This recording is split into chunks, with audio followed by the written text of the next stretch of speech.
All right, and we are live. Hello, YouTube. AAA back here with my guest Duff. It's been a little while. I had some fun things to do. The weather got better, so I decided to go and move some things and do some social events because the weather was nice. But we were back, and luckily, even though it seems like lots have happened in the news, I can't see that many different things have happened. But glad to be back with Duff. Duff, say hello. Hey everyone. So, of course, it's been probably a little over a month since we had our last podcast, and that's not the best. But the good news is, like I said, nothing too crazy has happened. A lot of mini stories that kind of keep repeating themselves. But want to go and do a bit of backtracking since we have missed a few things, and then we can kind of stay current.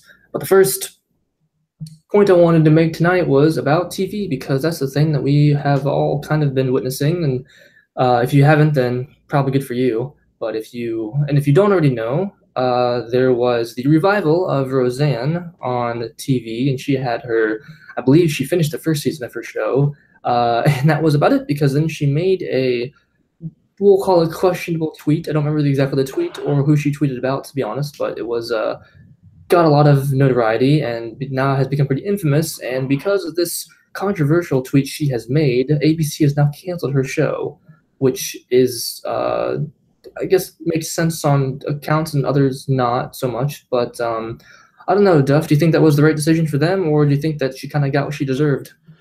Well, actually, this is something which would be really nice to have our good friend JP Malone here for, because he's been taken to Facebook and trying to tease this one apart. Mostly because Roseanne is known for speaking her mind or tweeting her mind, whether it's good or for ill. But the comments themselves, if we were just to take them apart, yes, they are bad.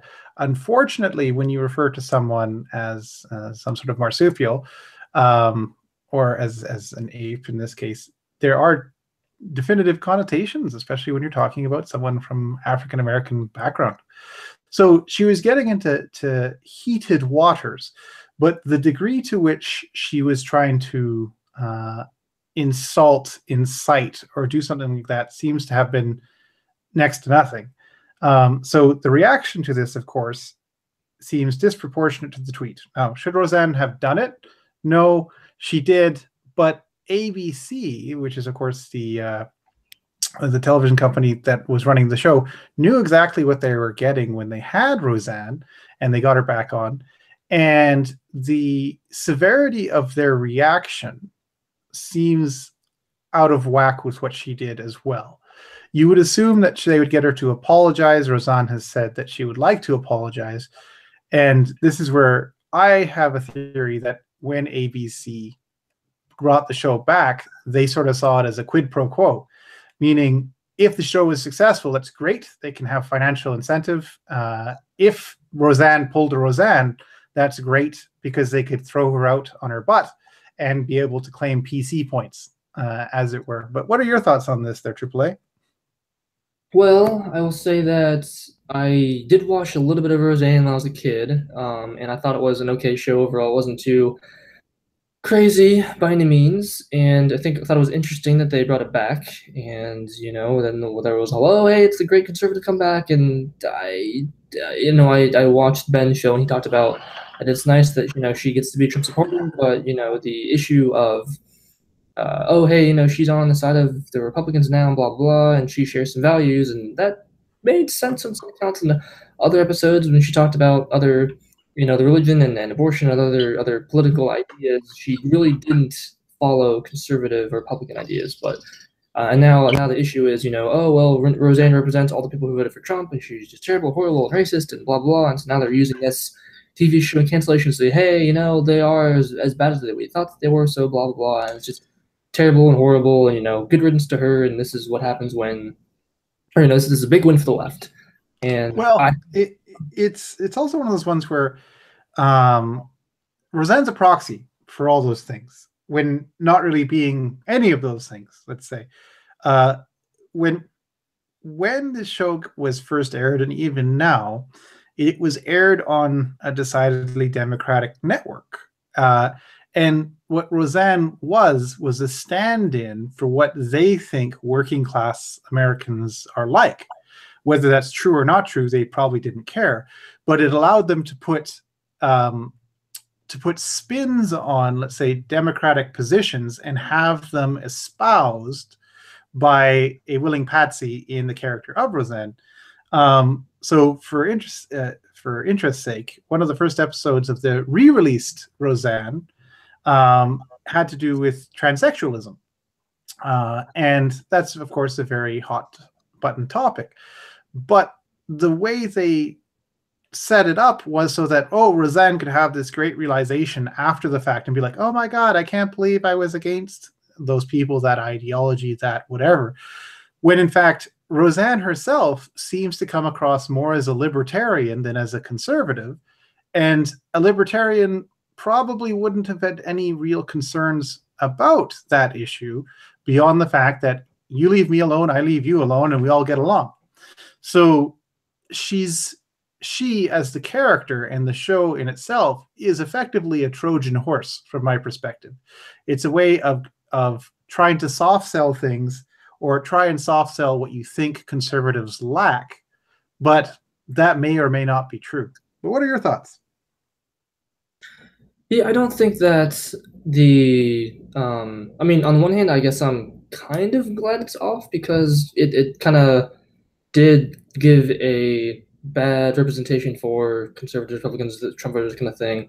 I thought in the beginning it was nice, breath of fresh air. She didn't hate Trump, and weren't getting the same, he's awful, he's racist, that kind of stuff, and whatever. And I think it's interesting that they were kind of like, oh, she's great, and then of course they cancel the show and that kind of stuff. So it's just another kind of reason to hate NBC or ABC for all the they're trying to be objective and have their shows. So I mean, I on the one hand, I mean, if anything, maybe they could have suspended something, or because she didn't make an apology and that kind of thing. So I definitely think they went overboard. Of course, I don't think she should have said it. That was over the line. But I think they are not reacting to any kind of controversy well. So I mean, it's just not very smart on their end to kind of keep making the same, oh well, here's what happened and we're above and stuff. So I mean, she didn't make a good decision, they didn't make a good decision, but I think it could have ended much better. And now it's the kind of, I think everyone kind of lost in a way. And now, of course, like you just said, they have she's the Trojan horse there. So I mean, the good news is, I guess, hopefully this ends soon. And the better news is, because off of Roseanne, then they had Last Man Standing is coming back. I'm actually currently watching the old episodes there to get ready for the new one. And so I mean, I'm hoping that once Last Man Standing comes back on in the fall, then we say, hey, here's a conservative guy who's a middle class guy and represents the actual conservative ideas and kind of thing, which I thought when the show was on, it was pretty good. And I don't see Tim Allen ever making any kind of crazy statements, tweeting them out ever. So I think that's a much better representation of what we have. So, let's give that a shot and see what happens there. I think I might have asked before, but are you familiar with Last Man Standing there, Duff? Not particularly, no. I do know that it's a show, and I do know that it was Tim Allen. And I do know that on the premise of the thing, he's a single dad with 3 daughters, is it? So you're close, not quite there. So have you ever heard of the Tim Allen's other show, Home Improvement? Yes. Okay, did you see that? Yep. Okay, so this is kind of the same idea, but it's flipped. So in Home Improvement, Tim Allen had 3 sons, and he had a wife, and he ran a full-time TV show and taught everyone how to use tools. In this show, it's similar. So Tim Allen is basically he goes out and he travels around the world and gets pictures of exotic animals and stuff, and he uses all this outdoor equipment, and he shows off how he uses it and whatever else. Well, in the show, they are trying to go and sell the outdoor goods, but they're not doing very well. So basically, he comes in and he makes these little 30-second commercials. Says, "Oh, here's an idea I have, or here's a nice little skit," and he sells outdoor equipment, and just kind of has little anecdotes he talks about. And in this show, however, he doesn't have 3 sons; he has 3 daughters, and so it kind of goes through how all the family woes they have and kind of deal there and stuff. So it's a I would say, watch season one and see how it goes. It's a it's a fun family kind of show. It is very I like the show because they like Tim Allen is very, he's obviously conservative. He loves Ronald Reagan. He just bashes Obama and whatever else. However, he's kind of it's like him and his daughter because he has three daughters. He has Eve, Mandy, and Kristen. And like it's not a perfect family because one of the Kristen season one they talk about Kristen has a kid and so he has to go and deal with that kind of stuff. Um, Mandy is the I'm pretty and I like Twitter and all that kind of stuff kind of girl, and then Eve is very much like Tim Allen. She's very conservative and she likes the dad a lot. However, Kristen and Kristen's boyfriend are very very liberal, so you see them fight a lot about different ideas, and so it's a very good. I mean, they just make fun of each other, like, oh, you love Obama and stuff, and it's a very kind of fairly even ground of different ideologies. Now, I will say that Kristen's boyfriend Ryan, he represents the liberal side, and they kind of treat him as the you're crazy and stupid and goofy. But they do have several scenes where he's like, well, I see your point, but you're all this mean, blah blah. So they do have good back and forth. It's not just kind of like beating one person up. I mean, they do have parts where Timon goes, yeah, you know what? And he just kind of like makes a joke. And it's like, but maybe he's wrong in that regard. So they do a good job with balancing. So again, hopefully when the show comes back in the fall, they'll be able to pick up where they left off and kind of say, well, we're going to try and give a much more non-bashing discussion about things. So anyway, I do think it's worth your time to go and check out the show. I think it's online potentially, but yeah, I would say it's worth your time to maybe not see the whole series, but season one's not too bad. And it's a breath of fresh air. So anyway, with the TV in the fall, I think hopefully things will do better. But I wanted to actually, I don't know why this reminded me of, but since I don't watch TV or I don't have cable anymore, I just have the Facebook going around. I don't know if you've heard, but to switch topics a little bit, have you heard the latest news between President Trump and North Korea by chance? Yeah. So by way of a written letter from Kim Jong-un, they are putting back on the conference, which is going to be happening in Singapore, I think on the 14th of June. I believe so. Yeah. That's got some interesting historical connotations to it because, of course, the Kim dynasty has been very good at manipulating things to get about what they want and not really having to put too much out in order to get it. So on the one hand, I'm kind of sitting here with a question mark above my head and saying, why is it that Donald Trump actually has to deal with North Korea? Because technically, it's more China and Russia's problem than anybody else's. And of course, the answer to that would be, well, Korea and Japan, they're American allies, therefore. And it's like, well, why won't they negotiate with Korea and Japan? And it's like, well, the answer to that is because what North Korea is engaging in is a propaganda war. They want the most bang for their buck. So saber rattling against the US guarantees that they get into the spotlight where otherwise they probably would not. And I'm trying to figure out what angle Kim Jong-un will use in order to ensure that that keeps going, because there's no incentive for him to give up being the dictator, and there's no real incentive for him to give his people some more rights or access to information that is not towing the party line. So I'm wondering if this is just going to be a lot of noise but no real substance. Well, yeah, I agree with that. I mean, on the one hand, yay, they're meeting and stuff and talking and things and stuff, but I agree that this might be look nice on the face of it, but maybe it's actually really a bad idea for Trump to even speak to him and stuff. Because, I mean, really, in reality, I mean, North Korea is, I mean, as far as I understand, North Korea is really not much of a threat.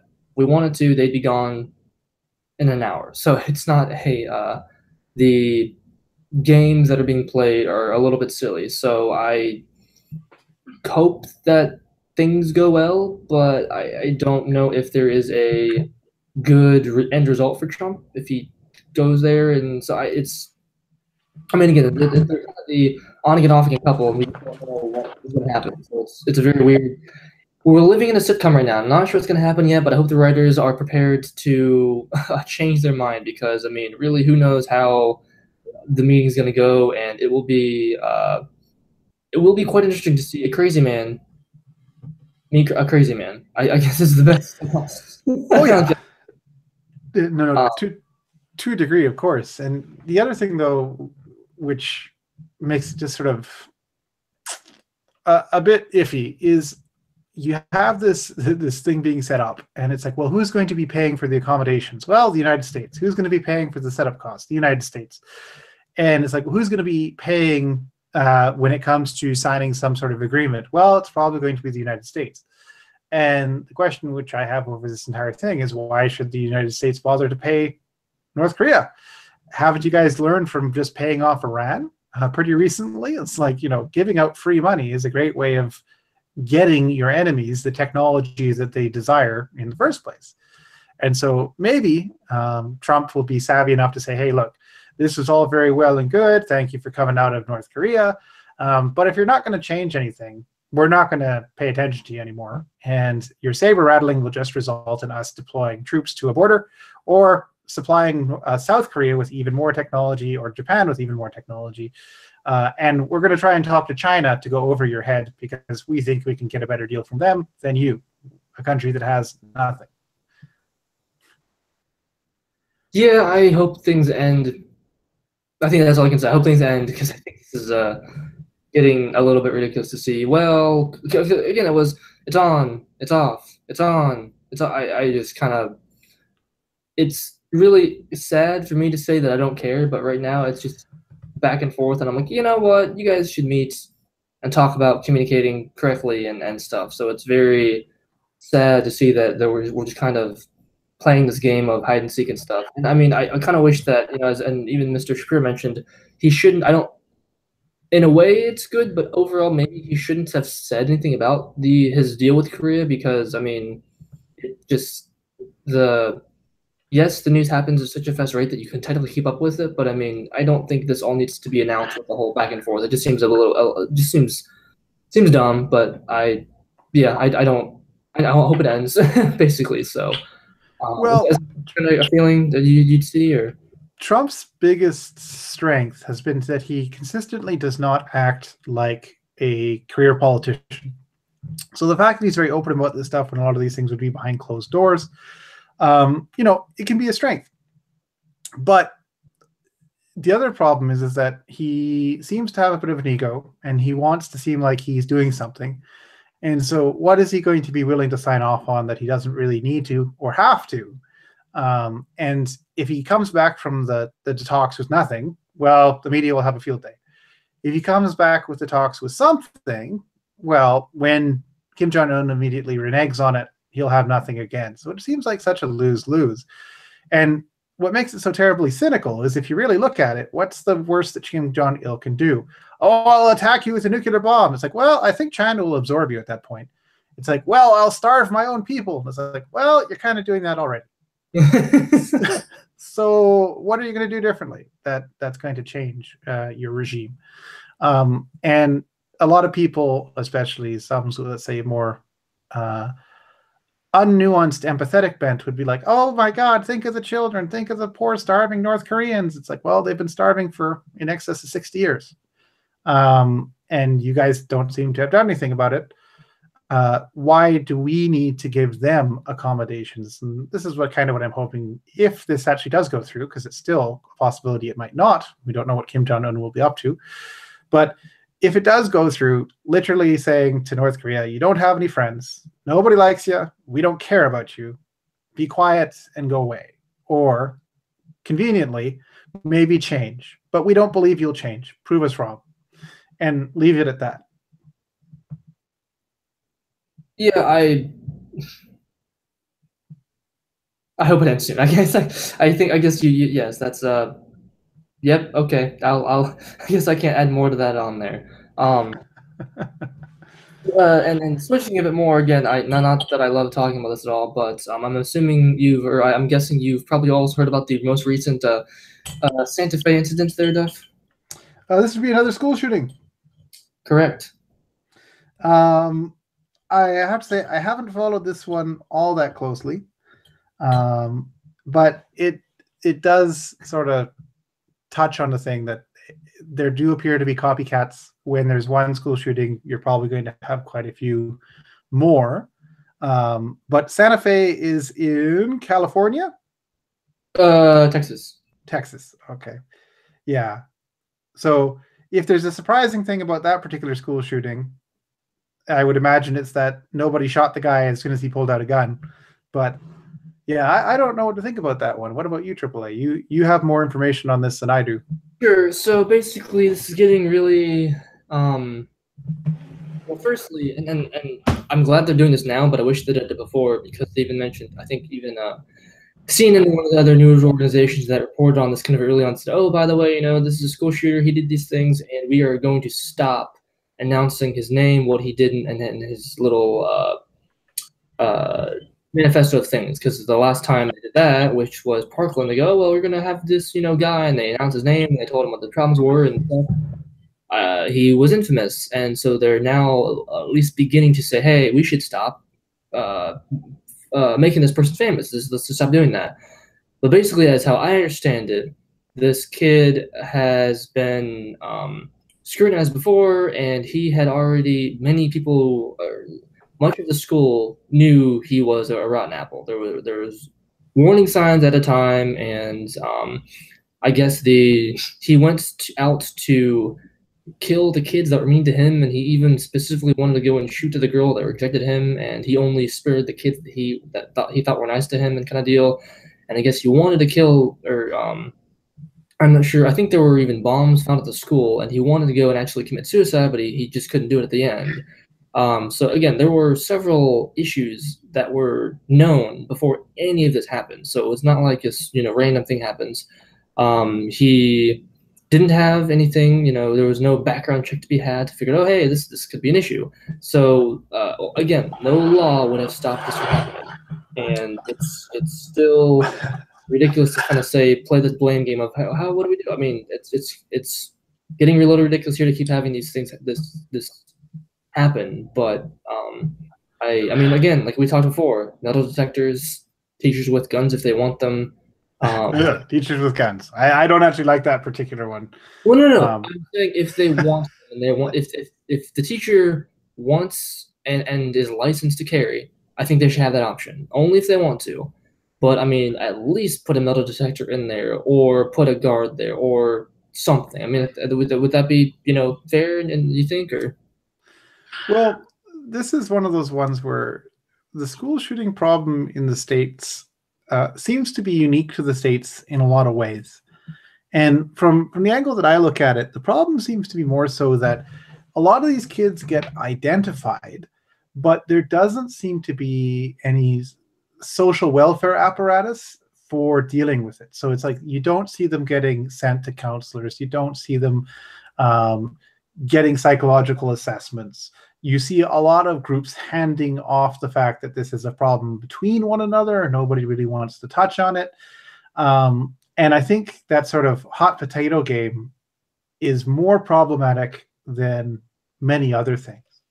So if you want to help reduce the likelihood of these happening, because there seems to be more on average than there should be, yeah, metal detectors and security guards sound like a good measure.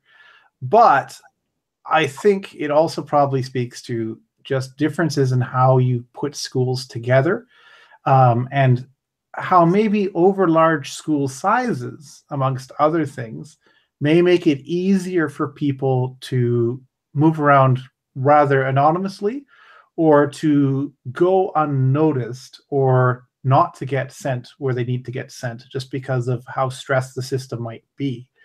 So I think it's kind of this confluence of many different things. But I think the biggest thing to take away from it is, how can we get more psychological health interventions going on at the school level and in the community level, and in doing so, hopefully prevent these from happening. They're still statistically very, very rare, But the fact that they seem to happen within the American context more frequently than, say, other places, I think speaks to stuff that is not being said, as opposed to the popular critiques of, oh, it's because we have so many guns. Oh, we need to take away the guns. As opposed to, oh, we have people with psychological and mental health issues. We need to somehow help these people. And is in your mind, is there a is so like putting more money into counseling, or is there anything specific that you would potentially say this would might be a good idea? From what I understand, and I only have a very outsider perspective on this, the sheer size of some American schools and the fact that a lot of schools are run on as low a budget as possible, let's say, uh, is not ideal. You know, small things, but break schools down. Don't have mega schools. Actually have decent student-teacher ratios. Have a guidance counselor or guidance counselors on site all the time, and have them be a part of the school. Don't have them be a teacher who is called a counselor, who helps you organize your courses, but that's about it. Have your community resources officer from the police actually run clubs and be a part of the school. And don't have one resource officer for the entire district. Have one for school. So try and break the problem down and actually get people with the right education and the right training at a better ratio in comparison to students. And I think you'll start to see a better payoff. Okay, forgive my ignorance. What, I guess I've not heard of that. What is a mega school? So let's say a school in excess of 2,000 students. Is this just like a K through 12, or is that what is this a thing? More so meaning that in the United States, at least comparatively to here in Canada, at the high school level, you guys seem to have much bigger student populations and overall much poorer infrastructure to deal with those kids. Oh, that's so. I mean, you would say that you would probably cap out like your biggest schools in Canada would be maybe 1,000 or so. We do have some of those bigger schools, but because our population isn't as big, we don't have as many, but also because our schools are regulated at the provincial level, there isn't as much squabbling over grades and access to money in the same way, because it is the province that is looking after their own students. So if there's a high needs area, yeah, you'll divert more funds to that. But you're not having to squabble with other provinces for the amount of money that's going to be given you based off of test scores from the federal government. Interesting. Well, definitely. I mean, I think that yeah, I agree. I think what you're saying makes sense, and I mean, I don't think there's any question that these uh, that these kids need to have some much better guidance. I mean, and that's just really awful to keep hearing that. Oh, well, hey, we knew that there was a problem, and nothing is fixed. There's no way to get anyone else involved, and so obviously the system is broken, and that's the key. But it seems like no one wants to, the people that can change don't want to change, or still for some reason don't realize that they should change. So it's not a I mean, it sounds like it's not necessarily an easy fix, but a very doable fix to at least mitigate the problem, and nothing is really being done. So that just sounds horrific in general overall, I think. Yeah, actually, I'd recommend a book for people just to read, and it's called Weapons of Mass Instruction. And it's by a guy named Gatto, and he used to teach in New York. Now, if you read the book, he's a bit of an anarcho-capitalist libertarian in his perspective on how teaching should work, but he really tries to piece apart where the failings of the American school system tends to be. And one of the biggest things he comes away with is that it's so hard to change the bureaucratic structure in place. And what this tends to lead to is a lot of initiatives for change get quashed because they run against either an established union, an established way of doing things. You're in the wrong school or the wrong neighborhood, because it's like the rich school where the rich kids go, of course, is supposed to be wealthy and good. But the poor school in the poor area, well, we don't really want to give them money because they break the windows, and if we give them nice books, they rip those up. And it's like, well, that doesn't really help. And a wide variety of other things. But yeah, Weapons of Mass Instruction, kind of an interesting book on this topic in a roundabout kind of way. Well, now I'm going to look that one up because you just give me a great book. You're selling Mr. Shapiro now. That's crazy. So I want to make sure I remember this. And this is by John Gatto. Is that his name?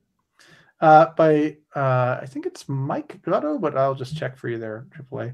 Appreciate that. That'd be much appreciated. Get that there. Instruction. Yeah, on Amazon it is by John Gatto, Gatto. Okay, makes me happy. Oh wait, Mass.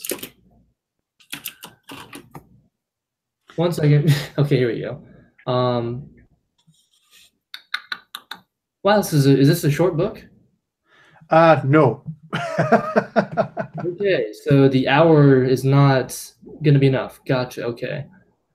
That would be no. I'm trying to go and do some audiobook stuff, so I was just curious.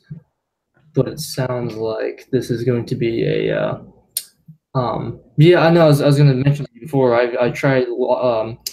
Ben mentioned the book called Economics, something or like I think it's called Economics: A Basic Lesson or something along those lines. And I tried listening to that one, and it's not bad, but it's a bit dry, and I'm having a harder time to get through that one, even in an audiobook version. So hopefully I can get a much more interesting subject to read overall. But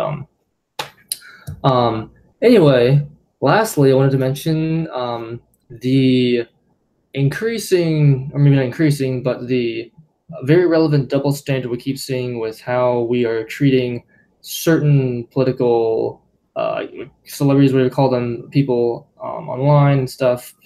By that, I'm referring to Ivanka Trump and her, I believe it was, she took a picture with her son, and Samantha Bee on her show saw the picture and had some choice words for her, and now Samantha Bee is being critiqued and ridiculed by the right and being praised by the left, and I think even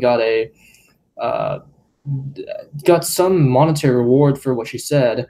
And so it's just, very obvious that, she gets reward, Roseanne gets canceled, and now we're trying to understand what the hell is going on here. So I guess so I guess my question to you, Duff, is do you think that there is will there ever be a time when the majority of the left goes, hey, shouldn't have done that? Or do you think it's just going to be, keep on going?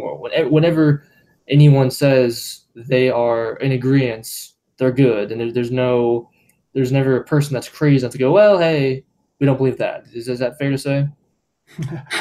So are you saying is there ever going to be a time? Oh, I think I'm hearing myself on your side there, Evan. Sorry, AAA. You're hearing yourself. Yes, I hear that all the time, but this is a bit odd. But anyhow, one of the things with this is it's always going to be in-group preference versus out-group preference, and when it comes to the media apparatus as it is, especially late night, they seem to believe that they have license to make comment on moral issues where there may or may not be one. And in this case, of course, what Ivanka Trump did was post a picture of her and her son on Memorial Day, and Samantha Bee decided to attack it based off of the idea that her dad, that is Donald Trump, has been enforcing American border policy and also been pretty aggressive in allowing ICE to extradite people.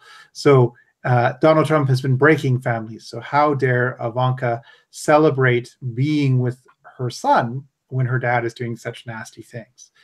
But that raises the question about whether or not nasty things are, ever justifiable.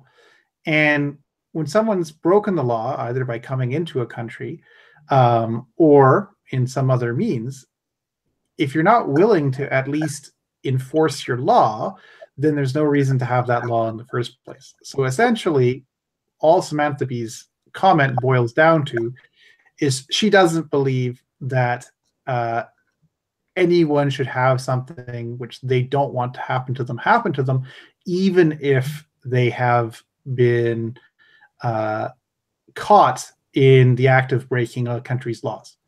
And I just think that's absurd across the board. But what are your thoughts? Yeah, I mean, I think that I am really surprised that I guess well, firstly, I'm surprised that the language was used, and now because okay, well, you can say this word in front of conservatives, but if you're on the left, that's just the worst thing to say. And I guess I'm just surprised that the double standard is so blatant right now, because it just kind of I guess they're really showing their colors. And okay, hey, this character attack and stuff is fine on these people, but if you do on our side, it's terrible. And so you think, I guess I'm shocked of how open and honest, I guess, leftists are being with how much they don't like and don't agree with people that disagree with them. It's just very eye-opening to say, oh yeah, well, she says that, but it's on this person, so it's totally okay.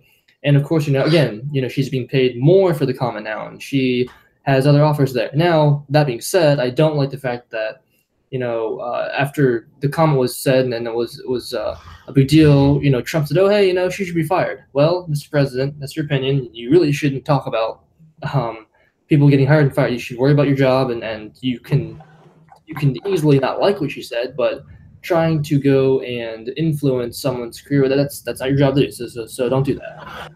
Now, that being said, it's really disgusting that this happened, and especially over Ivanka wasn't doing anything. That's what really was surprising. There was no provocation. She was like, oh hey, it's meant to be, whatever, you're not a cool person. Like, nothing was there. Samantha just kind of went after her. I mean, it wasn't even a attacking Sanders over, oh hey, during the press conference briefing she said this stuff and I don't agree with that. No, like, there was nothing that she needed to attack for. So it's just really gross, and I'm hoping that this makes things stand out for the November elections. Because after Samantha Bee, I don't know if you've seen this stuff, but there's even a video online where people ask, would you rather date a Trump supporter or an MS-13 member? Have you seen that video? No, but I have a feeling a lot of people answered yes to the MS-13 member. Yeah, it was a little disturbing. It was a lot disturbing. It was I mean, I want to ask, how do we get to this point? But I mean, I know the answer to the question, so it's not really worth asking. But I guess the bigger question is, are we surprised that this happened now? Maybe that's the better question. I mean, any response to that? Well, I think the bigger question is, what do we make of outrage? Because it seems that right now, someone's always outraged about something. And why is it that outrage is such great currency for both the news media, for social groups which have particular ideological bents? And it seems to be that because, in terms of amount of bang for your buck, it ensures the most amount of eyes and views and other things. What we seem to be seeing, though, is this is virtue signaling to your group, and the group by itself is, let's say, not as easily determinable as we might think, but the consequences for speaking out against said group are so powerful that not a lot of people are willing to call them out on it. That's not to say that people didn't call out Samantha Bee from the side of the left. People did. It's just that the counter narrative of saying, like, hey, that's not something which our side doesn't really have the same outrage currency. And even if we just sort of take the comment which she made, which was feckless to start off with, which according to the definition means lacking in strength and character, being irresponsible. And I think what Samantha Bee was trying to attach to this is, how could a woman ever support Donald Trump, a noted womanizer? And it's like, well, that's kind of odd, considering so many celebrities on the left, like Harvey Weinstein and others, get support from women, despite the fact that he is known for having been a sexual predator or allegedly a sexual predator. It all just comes down to, we want to define our group as the good guys and the other side as the bad guys. And because we control the means by which information is distributed, we can make it seem like we're right, even if we have to grudgingly accept that maybe our comments were a little off base. Yeah, it's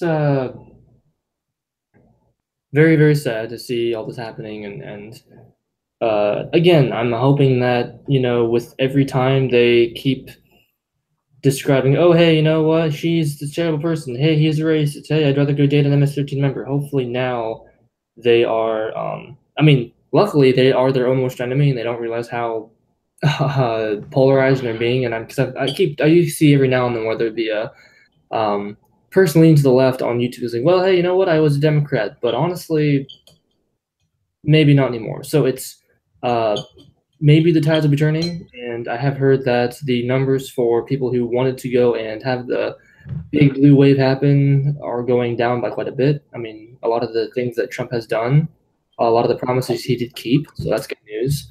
And overall, I think things are getting better, but that is the, it just people are too reactionary, and that's the. Speaking of people being too reactionary, have you heard of the?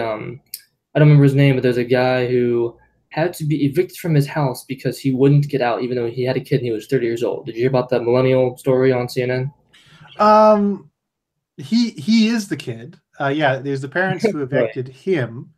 And that particular gentleman does appear to have quite a few psychological issues and other things. And so basically he did get evicted, but I think it was Alex Jones who helped him to move out. Oh, so this appears to be a story just for the sake of a story. I feel very bad for his parents, as what can you do with, a son who maybe is, intellectually speaking, still like a 10-year-old on some level, and what can you do when they won't leave, and they might in fact be intimidating you in some way, shape, or form. So I don't know what to make of it, other than the fact that this is someone, once again, who probably needed more psychological help than he got, and needed access to, let's say, programs which may or may not have been there, and its parents trying to do something which in order to change the situation which they can't live with anymore. Huh. Yeah, I mean, I think that it's just so sad, which is why, I mean, even, being at work, oh, these millennials, I'm like, yeah, but not every single one of them, and they keep getting a bad name and stuff. But I mean, who knows? Maybe that's the way. I mean, luckily, it sounds like the way things are going is people are finally getting tired of having a lot of being lied to. Basically, I did see on a few news sites where they talked about.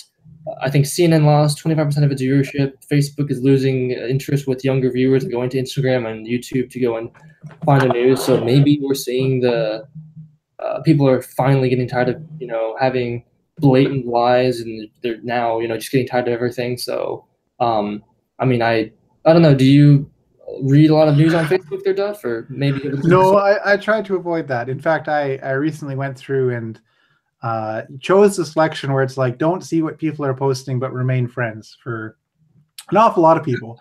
And some people might be like, oh, well, you're creating an echo chamber. It's like, no, I just don't want news on my Facebook. My Facebook is for setting up social events and looking at funny pictures of cats, and that's about it.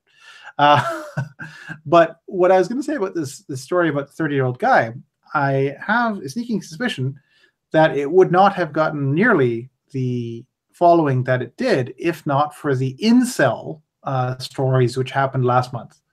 Because this guy, by definition, appears to be someone who falls within the incel group. And therefore, they were looking for a story to help perpetuate that. Because parents trying to kick out their kid and having asked him to, and him being an adult, shouldn't be a story. It should just be, okay, son, we're asking you to leave. We've asked you several times. it's time for you to go. And especially, once again, if he can't get access to psychological help or any programs like that, that's doubly sad, but it still shouldn't be a news story. So once again, this seems to be an example of the news trying to keep things in the news, because if they're not, suddenly they don't have as many tools with which to manipulate people. That sounds fair. And it's yeah, I mean, I hope that we can stop being so reactionary and so hanging on per word. And to be fair, I will say, as we already talked about Samantha Bee, I will say there was the one reporter on CNN, I believe her name was Brooke Baldwin, and she talked about, hey, that word's not good. We shouldn't make fun of Donald Trump. So, I mean, hopefully, maybe we're seeing a small change, but at the same time, it's still, I don't think the change is big enough there. But I don't know. Do you think, Duff? Do you think that potentially, if Republicans do keep their majority, and which now looks like they might, just because, I mean, wow, leftists are really doing a good job of making everyone hate them just for anything that they want to do. But I mean, come November time, do you think that if Trump does keep, or Republicans keep their majority, then we will things will potentially keep going well, or do you think that the Republicans might kind of shy away and be too afraid of the media still? Well, that's interesting. I think it'll just be more of the same from the media. What the apparatus which they've built over decades will not disappear in a 4-year term, or even an 8-year term kind of thing. And the fact that the corporations behind a lot of these news media networks have their own goals and their own aspirations means that a lot probably won't change.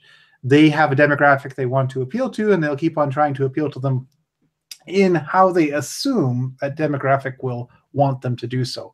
Whether or not that's true is another question. And I think what we've been seeing right now is that there are a lot of people who go, hey, look, we don't like the way that you're trying to package your messaging.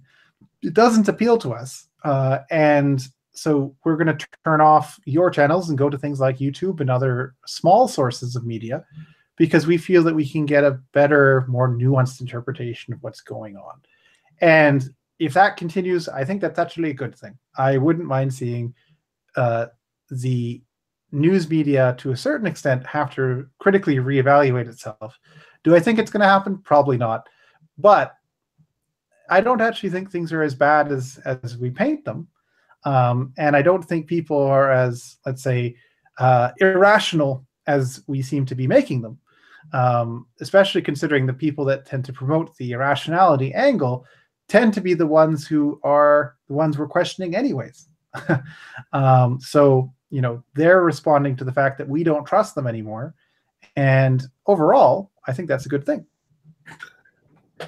Yeah, I think that's fair. Well, okay, sorry. Well, maybe say something else. Do you think that there is a good shot Republicans keep the majority, or do you think it's still there's enough that are getting away from Trump that Democrats could take over? I actually have no clue on that one. They're AAA. For me, my biggest thing in the next couple months is Donald Trump serious about keeping these tariffs, which he's just slapped on Canada, going? And if he is, then that's a problem, because I don't see any particular benefit for either country in doing so. But I think those tariffs are actually going to alienate a lot of his voting base, who essentially wanted a free market system and who thought that he would not be messing around with things. Because there's a difference between saying we're going to bring jobs back and saying, well, actually, we are going to add tariffs on things which you could have gotten cheap anyways, to try and revive sectors which have been dying, mostly because we don't need them to be functioning as they were in the past. So as Ben Shapiro says, Trump seems to function under the understanding of the economy as it was in 1950, not in 2018. And I don't like that. And if there's one thing which is going to cripple Trump's momentum, is when the economy starts to get hurt, and people start to go, hey, why is it that my automobile, which was going to cost me $30,000, is now going to cost me $40,000?